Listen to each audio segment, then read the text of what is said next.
పిచ్చి కూతలు కూశారు, కానీ రిప్లై మాత్రం బ్యాట్తో ఇచ్చాడు. తెలుగోడు వేస్ట్, సరిగ్గా పెర్ఫామ్ చేయకపోయినా అవకాశాలు ఇస్తున్నారు.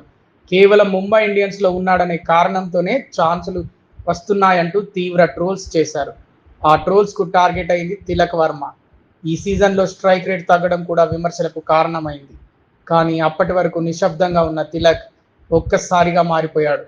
స్ట్రాటజిక్ టైం అవుట్లో హార్దిక్ పాండ్యా ఏమన్నాడో తెలియదు, కానీ ఆ తర్వాత మాత్రం తిలక్ వర్మ పూర్తిగా రౌద్ర రూపం దాల్చాడు. ఏ బాల్ అయినా, ఏ బౌలర్ అయినా ఆకాశమే హద్దు అన్నట్టుగా బ్యాట్ ఊపేశాడు. బ్యాటింగ్కు కష్టమైన పిచ్పై కూడా గుజరాత్ బౌలర్లను ఊచకోత కోశాడు.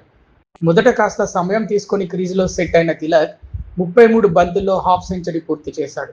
అక్కడి నుంచి అసలు తుఫాన్ మొదలైంది. మరో 12 బంతుల్లోనే సెంచరీ మార్క్ అందుకున్నాడు. ఆ 12 బంతుల్లో 5 ఫోర్లు, 4 సిక్స్లు బాది మ్యాచ్ను ఒక్కసారిగా మలుపు తిప్పాడు. ఇన్నింగ్స్ చివరి 2 బంతులను 6-4గా బౌండరీకి తరలిస్తూ తన తొలి ఐపీఎల్ సెంచరీని పూర్తి చేశాడు. సెంచరీ అనంతరం తనదైన స్టైల్లో సెలబ్రేట్ చేస్తూ ట్రోల్స్కు స్ట్రాంగ్ రిప్లై ఇచ్చాడు. స్ట్రాటజిక్ టైమ్అవుట్లో తిలక్ వర్మను తన మాటలతో హార్దిక్ పాండ్యా రెచ్చగొట్టాడు.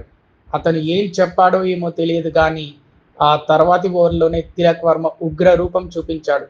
హార్దిక్ పాండ్యాతో కలిసి 5వ వికెట్కు తిలక్ వర్మ 81 పరుగులు జోడించాడు.